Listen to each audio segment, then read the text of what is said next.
Dr. Callery is a physician working here at Utica Clinic. He's been in our Owasso clinic for some time. Recently, he took on a new job as being our medical director for population health and working in tandem with Dr. Mihalich in quality and Dr. Gallus as our chief medical officer. So it's my pleasure to introduce him. He's been in the Tulsa area since 2006. Recently, he began focusing on dermatology around 2011. So he's a graduate from Oklahoma State University with a degree in biological science. He earned his medical degree from Oklahoma State University Health Science Center in 2003. And in 2004, he completed his internship with Tulsa Regional Medical Center and his residency in 2006. He's got all the appropriate credentials and membership organizations. He's a proud father of 2, 3, 4, 5 kids, 4. And he stays very active in their life as well. So he also says he likes to play golf. We'll have to, he's not going to have very much time to be on the golf course anymore. I hope he remembers that. So it's my pleasure to welcome Dr. Callery. He's going to be our MC and we'll introduce all the rest of your speakers today.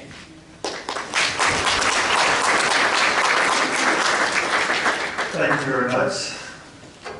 Well, so we're going to start off the presentations today, kind of talking about care management from a provider's perspective. And Dr. Gallus and I will both be talking during this presentation, but just to kind of get an idea of the kind of the feel of the room. If you would do me a favor, and if you are a care manager, an RN, LPN, something like that, in a practice somewhere, would you mind just standing up for me? Should be most of the room, I think. Okay. So if you've been doing that for 1 year or less, go ahead and sit down. 1 year or less, go ahead and sit down.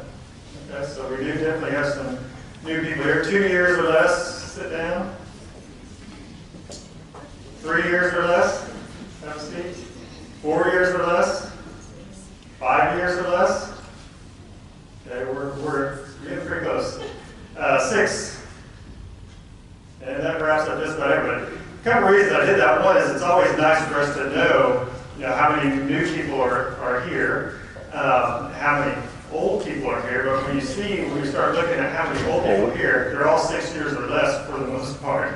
Because most of us started this at about the time the CPC program or CPCI initial program kicked in back in 2012, I believe. So it's just kind of interesting to know that how things have changed over the course of the last 100 years or so in medicine. I'd like to kind of walk you through a little bit of that because it's very important to understand where we've come from so that we know why we're doing what we're doing now. We'll get to some pictures here in a minute, but just to kind of let you know, like Berta said, I do family medicine in Owasso. I've been out there essentially since 2006 when I finished my family medicine residency. I did go work for a dermatologist for 1 year. That's why that focus on dermatology there. Realized that the grass wasn't as green there, so I thought it might be, and came back to our clinic where never upset, never unhappy, but knew that I had a good home there, so I came back and essentially do just family medicine primary care all the time. And when I came back to Owasso in 2012, that was right about the time the CPCI, the initial CPCI program was starting. They were looking for suckers to help lead up clinics, and they couldn't find anybody else, and so I got nominated, I believe, for Owasso. And like many people, didn't really have a clue what was going on. All these new kind of concepts were coming out. This is the Medicare program where they're trying to figure out some alternative payment models, and the Affordable Care Act, all these things that have passed, and we're starting to kind of change what we do. And so I started learning that, but like many other providers that are probably in your practices, I was somewhat hesitant and resistant, skeptical, all those things in the beginning as well. And, kind of like, well, all of a sudden they're saying, well, you need to make sure that you're doing A1Cs on everybody. You need to make sure everybody's had their flu shot. You need to make sure that they've all had their mammograms. And we're going to start looking at these numbers. And if you haven't done those, then that reflects on your quality, things like that. Well, a lot of the doctors' initial response is going to be somewhat defensive because we all feel like we practice pretty good medicine. And nobody had ever talked to me before about what those rates were in residency or anywhere else. And so why all of a sudden are you telling me that maybe they're not as good as they should be? And so like many other providers, I was offensive and took me a while to kind of come around. But I just want to kind of walk you through that process on how we got to where we are today, so that you kind of hopefully maybe get a little bit of inspiration and that you can then take back and use at your own practices. So I kind of have a unique story. This is my grandfather. Anybody here know where Locust Grove is? Okay, a few people know. Anybody from Locust Grove? Okay, so this is my grandfather, Hugh Callery. He was the only doctor in Locust Grove, Oklahoma from about 1941 till the day he died in 1991. Never closed his practice until he died. He was raised in New York City, New Jersey. His dad was a pharmacist. Grew up in the big city up that way. And then about the time he was graduating high school, he went off to a small town in Missouri called Kirksville, Missouri, where the very first College of Osteopathic Medicine was. And if you notice, I said that right after he finished high school, because back then you didn't have to get an undergraduate degree before you went to medical school. You just went straight from high school on into medical school. So he picked up from New York City, moved to Kirksville, Missouri, did his degree program at the College of Osteopathic Medicine there, met his wife there who was attending a women's school for teachers across town. When he graduated, decided to move to Oklahoma. Not exactly sure why initially, but moved to Beggs, Oklahoma. I'm sure most of you know where that is as well, especially with the news in the last couple of days. But after about 2 years in Beggs, Oklahoma, decided that that wasn't working. So December 6th, 1941, which was the day before a very important date in history, he moved to Locust Grove, Oklahoma, because he had heard there was a new big industrial plant going in at Pryor, knew there was going to be some demand, maybe some growth in population there. So the day before Pearl Harbor was bombed, he moved to Locust Grove, Oklahoma, and practiced there, like I said, until 1991 when he passed away. So a couple things about how medicine has changed over the years. When he moved to Locust Grove in 1941, the practice of medicine was mostly sick care. You know, if you needed to go to the doctor, it was because the horse stepped on you, or you cut your hand in a saw, or you know, you had polio, or you had pneumonia, or something along those lines. A lot of times, you know, people were still delivering babies themselves at home. You know, doctors weren't involved in that process. Very different time frame.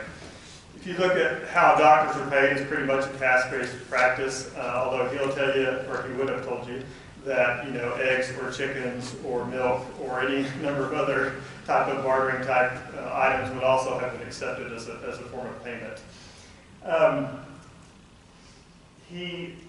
The most common insurance company at that time was really no insurance company. The health insurance, for the most part, was not really a thing back then. The first kind of initial starts of Blue Cross plans, hospital plans at least, were just kind of starting to take hold. Medicare was not a thing yet. There was some movement with the New Deal after during the Great Depression on maybe trying to implement national health care reform, or national health care policies, never really got much ground. So really most people just paid for episodes of sickness as they got sick. Legend has it that my grandfather never sent out a bill. From the day he died, you either paid when you were there if you could. If you didn't pay that day, at some point, if you could pay, you'd come back and pay. Even to the point where his delivery fee, like when he did start delivering babies in people's homes, was $25. And sometime in the 1950s, there's a story, or I think it's the 1960s actually, there's a story of a young man who was in his 20s that showed up at his office to pay a $25 bill for a delivery. And he looked at him and said, well, I didn't deliver any of your babies. He said, no, you delivered me. My parents couldn't pay for it at the time, so here I am, here he was 20 years later to pay for his own delivery bill. And so that was kind of the way it was back then, you know. You just made it right if it needed to be made right. You know, his practice consisted of a lot of alternative visits. We all know that phrase, right? So house calls were not an uncommon thing.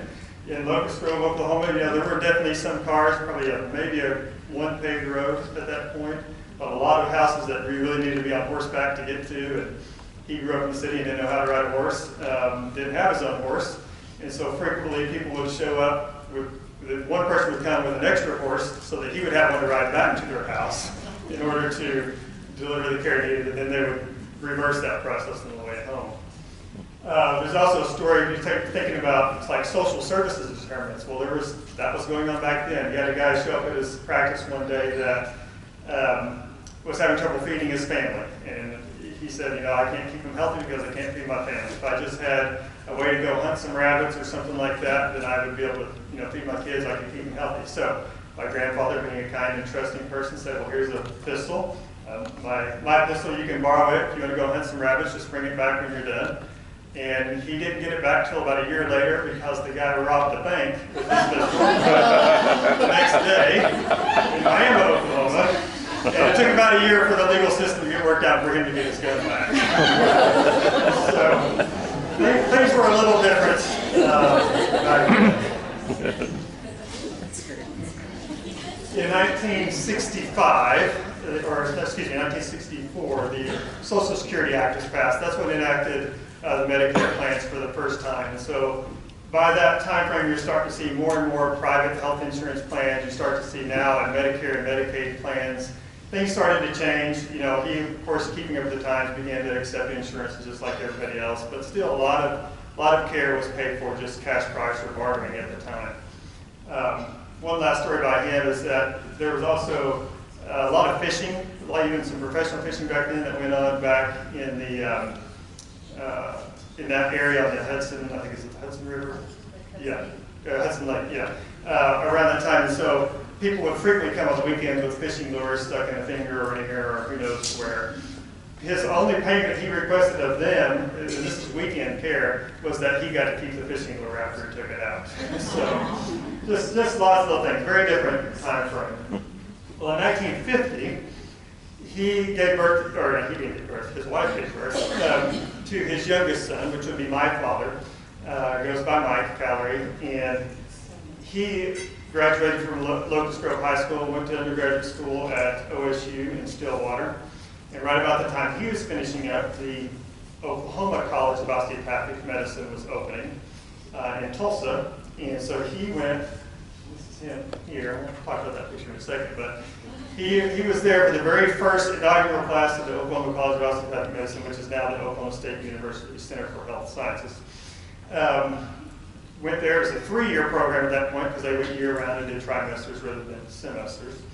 And graduated after 3 years, did a 1-year rotating internship because that was really all that you had to do back then unless you were going to go on to be a surgeon or something else. Then went off to practice in Podo, Oklahoma. Anybody from Podo? Down that way? Okay. Started in the ER. And it was interesting because when he was in college at OSU, he'll tell you stories that he worked as an orderly. I don't think they use that term anymore. In the hospital. It's a Stillwater hospital, and there would be times at night where he was literally the only person there. No doctor there on call. I mean, there might have been a floor nurse upstairs somewhere, but he was the person having no medical training whatsoever. It just happened to be wanting to go to medical school, and he would be the person there working in the ER and responsible to call the doctor if somebody did happen to show up at the ER. Fast forward a few years, and he gets a job working in the Podo emergency room, which if you've been down that way, it's a pretty busy place because it's rural and a lot of hunting accidents, a lot of things come through that emergency room. But you're already starting to begin to see the shift in how people wanted care, where ERs were starting to pick up the volumes because people were starting to want more, immediate care and things like that. After a few years during the ER, he decided, this working nights, things like that isn't for me. So he bought out a family practice in Salisal. And that's what this picture is, where you right about the time he started there in 1991. So that's him on the far left side, obviously. You can probably figure out which one I am. I'm not the awkwardly large kid on the left. For the GQ high school students in the middle, I'm the awkward middle schooler on the right side there. And that would have been 1991, so he's about exactly the same as I am now in that picture. Bought out a family practice, so went into private practice, which was still somewhat common back then. A lot of people were out on their own, which began to change over time, where you start to get more of these private doctors beginning to be bought out by group practices and start to get into these bigger practices that most of us are part of today. Now, being a small town doctor, he still had some of the same ties as his dad. Still did a few house calls here and there, just when really had to be. Of course, didn't have to ride on horseback. But still did some alternative visits, things like that. Did nursing homes, still worked in the emergency room. Small town doctor back then, you had to work around the clock. You would sometimes go to work at 8 o'clock on Monday morning. As soon as you got finished there, go work the overnight shift in the ER, come back to work Tuesday morning, wouldn't sleep again until Wednesday night.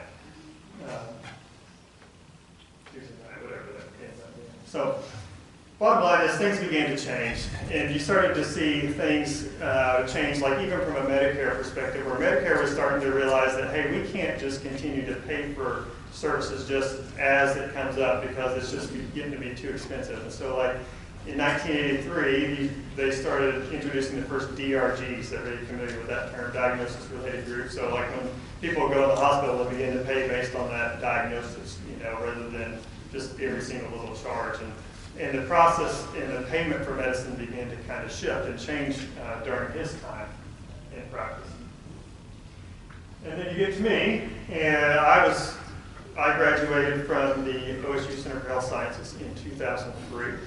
Did a rotating internship and then a family medicine residency, which again, even just the training, if you've been paying attention, has changed. My grandfather went to high school, went to medical school, started practice. My dad went to high school, went to college, went to medical school, did an internship, went into practice. And now here I am, high school, college, medical school, internship, residency, more and more training all along. When it did my family medicine residency, went into practice in Owasso, and basically been there ever since. And I started practice in 2006, like I said. Well, there's been some major changes I think everybody's probably familiar with since then. The Affordable Care Act being one of the big ones, but also I can't remember the name of the act right now that implemented the meaningful use and really encouraged the use and adoption of electronic medical records that was preceded the Affordable Care Act. Which laid the groundwork for a lot of things that we're now able to do from a population health perspective. Once we started getting things in the computer rather than just writing them in a chart, now all of a sudden we're able to filter out and search and run reports and do registries and things on our patients so that we can then begin to see how good a care are we actually providing. My dad would have told you if you'd asked him in the 90s when he was writing everything on paper, he would have told you he was doing good care. But did he really know that? I think he was taking really good care of the people that walked in the building, but I don't think he was taking really good care of the people that never walked in the building. And that's part of where the whole population health thing comes in, which we'll get to. But so the Affordable Care Act kicked in. That actually created the Center for Medicare Innovation, so I think is what it's called, which started to research some of these alternative payment models, which the one that most of you are probably familiar with would be the CPCI and then the CPC Plus programs that we're all familiar with at this point, as well as many other things that we won't argue about politically right now. So why do we do these alternative models? What is Medicare really wanting to find out? And it's not just Medicare. I say Medicare because these are Medicare programs, but it's really all payers. It's your Blue Cross, it's your United Healthcare, it's your all Aetna, Cigna's, all these, because we've realized that over time the cost of care has just gone up and things have got to change. And so value-based care is really kind of the phrase that we like to think of. It's like, let's not just offer care, let's not just take care of the people who walk in the door, but how are we really going to completely take care of these patients and not just the ones that walk in the door sick, but the ones that maybe don't want to come in or haven't been in, that we may not even know are our patients yet. So, and then lastly, this is my son. I have one son and 3 daughters. I don't know if you probably can't read it from there, but he works at Chick-fil-A currently. He's 15. And at the Chick-fil-A in Owasso, they put their name on it, and they also put right underneath there what they want to be. And under his says Luke and Doctor. I was surprised as anybody else when he came home one day and it said Doctor underneath there, because it's certainly not something I've pushed. My dad never pushed it on me. He would tell you his dad never pushed it on him. Is it just because they have seen it and they think that's what they're supposed to do? I hope not. I hope, like most doctors, he feels more of a calling, where when they did the AMA did a study, came out last year actually, and they asked and surveyed doctors, why are you a doctor? And what's the most important thing? Well, 75% of them said helping people is the #1 thing. And, we've got to always keep that in mind, because that's one of the that is the most important thing we do, but sometimes we lose sight of that. You start getting the burnout, things like that. We start to lose sight of why we actually do what we do. When they asked those, all those doctors in that same survey, are you glad you ended up in the field you're in, or would you change that? Well, 90% of them said they're glad they're there, and they would not change it. So, it's people are doing because they want to help people, and do appreciate the opportunity to do that. We just want to help them figure out how to do that better.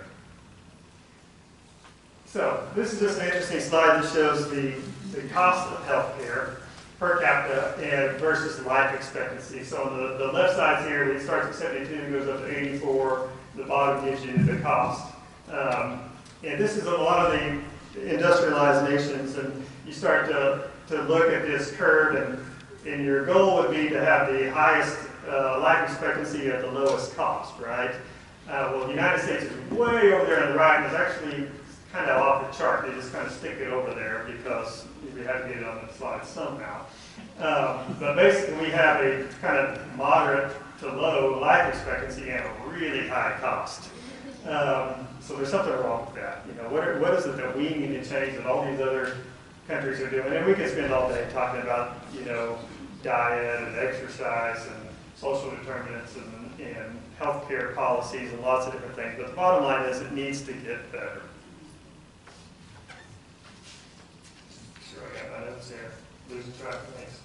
So we start looking at what is actually population health management, because this is a term that a lot of people still aren't all that familiar with. When I go out and talk to people, for example, when I started this position August 1st as the medical director of population health, and I was at lunch or a dinner at my mom and dad's house, and my older brother, who obviously has been raised around medicine, and still works with doctors. He does financial side of things, works with a lot of doctors, on their retirements and things. And he said, "So what does that mean? You going to tell me how many kids I can have?" And I said, "No." I said, "That's China, and that's population control, not population health." So that's very different. But you start thinking, well, what does that actually mean? Well, a lot of times you just hear that population health, you think, well, that means like the population of the whole country. Well, that's just one of many populations.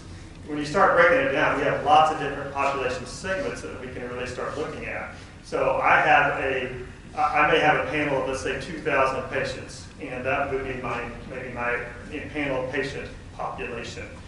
Out of that, I may have, a couple hundred diabetes patients. That's my diabetes population. I may have, 500 people that smoke, and that's that population. And there may be some overlap between populations. I may have some that are non-compliant. I have my COPD patients. I have my heart disease patients. I have all these different kind of segments of populations within my total population that's within much larger populations of the Utica Heart Clinic and so on and so forth. So you start to kind of look at what that looks like. These are a whole bunch of little green smiley faces, okay? There's actually 2,000 of them up there, all right? So let's say I have 2,000 patients, and that's 200 little black smiley faces, because those are my 200 diabetic patients that are my patients. Now, most of those 200 patients, I probably know are my patients. I've seen them at some point in the last year, hopefully maybe at least every 6 months, unless they're just really super controlled. But most of them I know are there. But there's a subsection of that population, which I don't know if you can see that those top ones are red, that may be uncontrolled or maybe my patients in their mind, but I've never seen them. Maybe the Medicare plan has assigned them to me, and I don't even know they're mine. And they don't even know they're sick, maybe. They may not even know they have diabetes. They're just out there going to work every day and showing up at home. Maybe they're peeing a little more than they should. Maybe their foot's numb. But other than that, they do just fine. They keep doing their job, so why do they need to go to the doctor type thing? And so there's that kind of sub-segment that shows up there that's part of what we have to start learning to address. Because rather than just practicing medicine from a sick perspective and waiting for people to come in our doors. We need to start being proactive and making sure that we're taking care of the whole population. Because if we can make sure people are coming in for their preventative screenings, for example, then all of a sudden we can start identifying these people and get them better care sooner, maybe even before they get diabetes, maybe when they have pre-diabetes, and we start talking about weight loss and exercise, and then maybe prevent diabetes, which then prevents further complications and stuff. And part of why that's important is because those red dots up there cost the most money to the system all later on down the road too. Because if you don't know you have diabetes and you don't know you're at risk for heart disease because of it, then if you have a heart attack or a stroke or whatever, then that ends up costing a lot of money. And this is not all about money, but it is an important part of it. It's the whole system is about providing quality care, but we also want to do it at the most cost-effective rate. So the people in the green, they don't cost that much money, hopefully, because they're pretty healthy, and we're doing some preventative screening, so yeah, there's some costs associated with that, but as long as we're getting them the care they need and maybe preventing disease, and they stay kind of down there, then those people that know they have diabetes, yeah, there's going to be a little more cost there, but we're going to do what we can to help manage that condition and treat that chronic condition and maybe prevent some illnesses, but really we also need to be making sure we're reaching out to people that don't really have it. And that's part of where care management comes in. And so when you start looking at what is a care manager, most of you hopefully kind of have an idea what it is because most of you are care managers. We actually did an in-house survey of a bunch of our care managers, so our ops managers, some of our providers, and started to look at, well, what do care managers, what do doctors, whatever we think a care manager does. And it was pretty spot on. There's the top three, I think, were transition of care, which is a real important one, when people are getting discharged from the hospital. Patient education was a big one. I can't remember what the third one was off the top of my head, but there's one of these listed here. So, but these are all very important parts of it. It's more than just me as a doctor saying, I know how to take care of that patient. It's now coming alongside of somebody else who wants to help me. Maybe I don't know how to receive that help because I was never trained this way. I can guarantee you in residency, I didn't have a care manager on the other side of the clinic coming to me and saying, hey, so-and-so's A1C is 9. Is there something could I maybe get them set up for diabetic education, or can I do something, can we do this? Or they're not, I talk to them, they're not able to get their medicine. Is it okay if I help them get the medicine they need? We didn't have that in training, and the vast majority of doctors in practice right now never experience that, especially here in the middle of the country, maybe some up on the coast. I still remember the day we had the first even kind of hint that some of this was changing in residency. There was a pharmacist all of a sudden that showed up rounding with us with patients. I thought, why in the world is there a pharmacist coming around with us? And he starts talking about, well, hey, this medicine is interacting with this medicine. You think about changing that, and you're like, wait a second, who are you? Why are you telling me what to prescribe? And I was just a resident at that time, so I didn't even have as much ego as I have now. But I say that jokingly because that's where we're coming from with a lot of doctors. They don't know how to accept your help a lot of times. And Jeff's going to get into a little bit on how to maybe more make that communication, but you got to keep in mind, we don't always know how to receive it yet either. And there's going to be some doctors that are just like, I don't care, whatever it takes to help the patient, that's great. But there's still some doctors that are going to be like, I don't know, why don't you tell me what to do? Or even suggesting that what I should be doing. So bottom line is, when we're talking about population health management, we need to make sure we're keeping our healthy patients healthy by doing routine screening, by doing preventative medicine. We need to make sure we're identifying those patients that have risk factors that maybe don't know earlier on in the process, identifying unhealthy behaviors, helping prevent chronic diseases, and then also helping actively manage our chronically ill patients to a little bit better degree than maybe we already are, so that we can keep them out of the emergency room, so that we can keep them from having that big event, things like that. Oh, sorry, I just remembered. The third thing of that survey was high-risk care management. So, all three. So, this was something I think our CEO came up with. Who was it? Was it Berta? Somebody was Berta. Okay, so I gave credit to the wrong person. Sorry, Berta. But this is plastered on the wall real big in our population health department. because CPC may have been what started all of this for us, but it is not the end-all program. CPC will eventually go away. In the end, we have to figure out how we're really going to make this work, because CPC is a program, population health is a strategy. We really are wanting to figure out how can we offer better care long term. There's oftentimes feedback or resistance from providers because it seems like we're asking them to do more and more without necessarily compensating them more and things like that. But there's a quote also from the CEO of FITEL, or at least he was at the time, that says the greatest risk to providers' bottom lines is posed by the patients they aren't seeing and therefore aren't helping. And that's one of the things that through population health management we really need to work on doing. And population health is way in the future, but while it's frequently just seen as affecting the bottom line, it's more about improving the quality of care we provide. And then lastly, this is something that I was talking to somebody one day about what population health was, and it just kind of came out, and it's something I've been kind of sharing since then. Is unfortunately, for too long, I think we've been focused on this, and maybe it's not even necessarily what we're communicating, but it's what we are, what's being heard and what the perception is that this is about compulsion. Like you have to do this because we say you have to do this. You have to get to this quality measure because that's what you have to do. And providers are feeling like they're being forced into this, but in reality, it's about compassion. It's not about compulsion, it's about compassion. And when you start to see that as we improve mammogram screenings, for example, and I've seen this in my own practice, as my screenings have improved and we're beginning to get those people their mammograms that didn't have it, and all of a sudden you're finding a breast cancer or 2 or 3, or somebody that wasn't otherwise. If I hadn't reminded them that they needed to have a mammogram, they may not have had done until much later in the process. Same way for colorectal screening. I still have a patient that comes in about once a year now, and she says, no, I can't thank you enough for telling me that I needed to have that colonoscopy. Because they found it when they did, they took it out, I've not had any problems since. In reality, I had very little to do with that. It was a strategy that was in place of, we need to make sure that if they have had this done, they're getting communicated that need to have it done. And it got done, and the process worked. Now, if we screened a lot of people that had normal colonoscopies, yeah, well, sure we did. But those people that you find will definitely appreciate that when you do find it. So, same thing with diabetes. Diabetes is one of those things where we have a tendency as providers to fall back and say, well, it's not my fault their A1C is greater than 9. I'm not the one at Thanksgiving dinner telling them what to eat.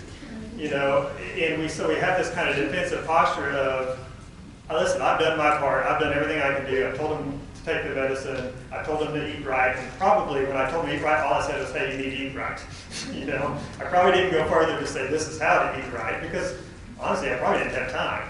I had 15 minutes, if that, to get them in and out of there. They had 15 other questions, and so my instructional eating right was just simply eating right. And so it's not my fault, it's the society's fault, it's whoever's fault, I've done everything I can.